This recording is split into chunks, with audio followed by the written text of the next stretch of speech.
इस तरह अल्लाह तबारक व तआला का हुक्म पाते ही हज़रत नूह अलैहिस्सलाम अल्लाह तबारक व तआला के हुक्म के मुताबिक कश्ती बनाने की तैयारी करने लगे।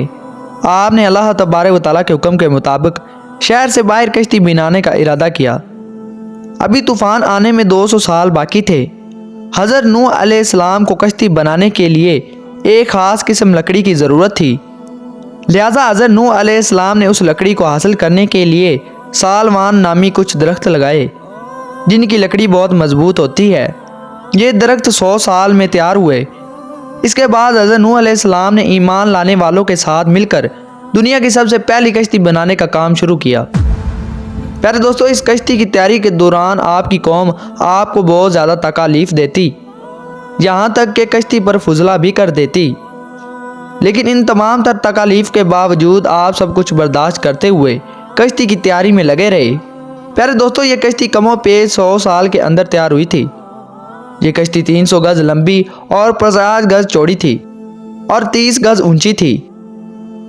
कश्ती का अगला हिस्सा मुर्गे के सर की तरह और कश्ती का पिछला हिस्सा उसके दुम जैसा था। उस कश्ती के ऊपर तारकोल का लेप किया गया था और कश्ती में 3 दरवाजे रखे गए थे। उस कश्ती की कुल 3 मंजिलें बनाई गई थीं। इधर जब हज़रत नूह अलैहिस्सलाम की कश्ती तैयार हो गई थी तो उधर अल्लाह तबारक व तआला का वो हुक्म भी करीब आ चुका था। इस हुक्म के मुताबिक अल्लाह तबारक व तआला का दर्दनाक अजाब नाजिल होने वाला था। एक दिन अल्लाह तबारक व तआला के हुक्म से हज़रत नूह अलैहिस्सलाम के तंदूर से पानी उबल आया तो हज़रत नूह अलैहिस्सलाम समझ गए कि अब अल्लाह तबारक व तआला का अजाब शुरू होने वाला है। जिस तरह के अल्लाह तबारक व तआला इस बात को कुरान पाक में नकल फरमाता है, जब हमारा हुक्म आया और तंदूर से पानी उबला तो हमने फरमाया कि कश्ती में सवार कर लें हर जिन्स में से एक जोड़ा, नर और मादा, और जिन पर बात बढ़ चुकी है उनके सिवा अपने घर वालों को और बाकी तमाम मुसलमानों को, और इसके साथ मुसलमान न थे मगर थोड़े। प्यारे दोस्तों, बाज़ रवायात में आता है कि जब अल्लाह तबारक व तआला का वो दर्दनाक तूफ़ान शुरू हुआ तो ज़मीन पानी उबलने लगी और आसमान से पानी बरसाया जाने लगा। उस वक्त हज़रत नूह अलैहिस्सलाम ने अल्लाह तबारक व तआला के हुक्म से कश्ती में दरिंदों, चरिंदों और परिंदों और किस्म किस्म के हशरातुल अर्ज़ का एक एक जोड़ा, नर और मादा सवार कर लिया और आपकी तीनों फर्जंद यानी हाम, साम और याफिस और इन तीनों की बीवियाँ और आपकी मोमना बीवी और 72 मोमनीन मर्दों औरत कुल 80 इंसान कश्ती में सवार हो गए। और हज़रत नूह अलैहिस्सलाम की एक बीवी थी जिनका नाम वाइला था और आपका एक लड़का था जिसका नाम किनान था। ये दोनों हज़रत नूह अलैहिस्सलाम पर ईमान ना लाए थे और ना ही ये दोनों कश्ती पर सवार हुए थे और तूफ़ान के अंदर गर्क हो गए। प्यारे दोस्तों, बाज़ रवायात में आता है कि हज़रत नूह अलैहिस्सलाम की कश्ती में 40 मर्द और 40 औरतें थीं, मगर आपकी औलाद के सिवा किसी की नस्ल ना चली, इसलिए आपको आदम सानी कहा जाता है। प्यारे दोस्तों, कश्ती की कुल 3 मंजिलें थीं, जिनमें सबसे नीचे वाली मंजिल पर दरिंदों, परिंदों और हशरातुल अर्ज़ को रखा गया था और दरमियानी मंजिल में चुबाए और दीगर जानवरों को रखा गया था, जबकि सबसे ऊपर वाली मंजिल पर इंसानों ने क़याम किया था।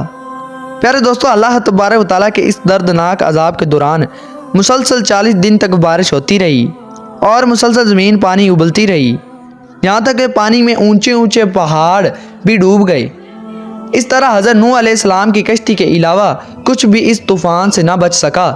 चुनाचे 150 दिन तक ये कश्ती मुसलसल इस तूफ़ान के अंदर हिचकोले खाती रही और फिर अल्लाह तबारक व तआला के हुक्म के मुताबिक आखिरकार ये तूफ़ान थम गया और 10 मुहर्रम हराम यानी अशूरा के दिन ये कश्ती इराक में मौजूद जूती पहाड़ पर पहुंचकर ठहर गई।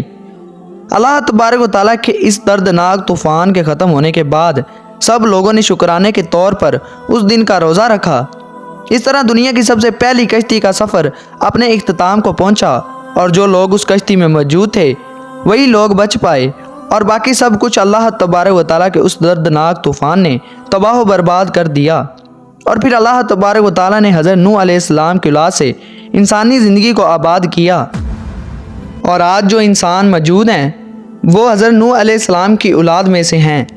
इसी वजह से हज़रत नूह अलैहिस्सलाम को आदम सानी कहा जाता है। प्यारे दोस्तों, अब बात करते हैं कि हज़रत नूह अलैहिस्सलाम की वो कश्ती आज के दौर में दरियाफ्त हो चुकी है कि नहीं। इसके बारे में माहिरीन का कहना है कि कश्ती नूह की बाक़ियात मशरक़ी तुर्की में वाक़या कोई इरारात पर मिली है जो कि 1400 फीट ऊंची है। उस कश्ती की 3 मंजिलें हैं और ये हज़ारों मीटर बर्फ़ के नीचे दबी हुई थी। इस कश्ती की दरियाफ्त के बाद चीनी और यूरोपी माहिरीन जबकि तमाम अहले किताब के माहिरीन ये मानते हैं कि यही कश्ती हज़रत नूह अलैहिस्सलाम की कश्ती है। और उन माहिरीन का ये मानना है कि ये कश्ती 4800 कबल मसीह की है। अगर तारीख़ का मुताला किया जाए तो मुफस्सरीन ने हज़रत नूह अलैहिस्सलाम की कश्ती की रुकने की जगह जूती पहाड़ लिखी है, जबकि यह पहाड़ कोई किरदां का हिस्सा है। यहाँ पर यह हज़रत नूह अलैहिस्सलाम ने अपने साथियों से मिलकर एक मस्जिद तमीर की थी जिसको समानीन मस्जिद कहा जाता है, और उन्होंने ही खसरान शहर आबाद किया था। और आपका मज़ार मुबारक लबनान में वाक़िया है। प्यारे दोस्तों, अब बात करते हैं कि क्या शैतान भी हज़रत नूह अलैहिस्सलाम की कश्ती में सवार हुआ था। प्यारे दोस्तों, आजकल बहुत सी बेबुनियाद वीडियोज़ में ये बताया जाता है कि शैतान गधे की दुम के साथ लटक कर सबसे आखिर में हज़रत नूह अलैहिस्सलाम की कश्ती में दाखिल हुआ था। आपको बताते चले कि इस बात के अंदर कोई सच्चाई नहीं है। हज़रत नूह अलैहिस्सलाम की कश्ती में कोई भी जिन और शैतान मौजूद नहीं था और ना ही ऐसी कोई रवायात मिलती है। ये तमाम तर बातें फ़जूल हैं। अल्लाह तबारक व तआला से दुआ है कि अल्लाह तबारक व तआला अपने तमाम तर फरामीन के मुताबिक ज़िंदगी गुजारने की तौफीक अता फ़रमाए और उन तमाम तर गुनाहों से हमें बचाए जिन गुनाहों के अंदर मुब्तला होकर पहली कौमें हलाक हुईं।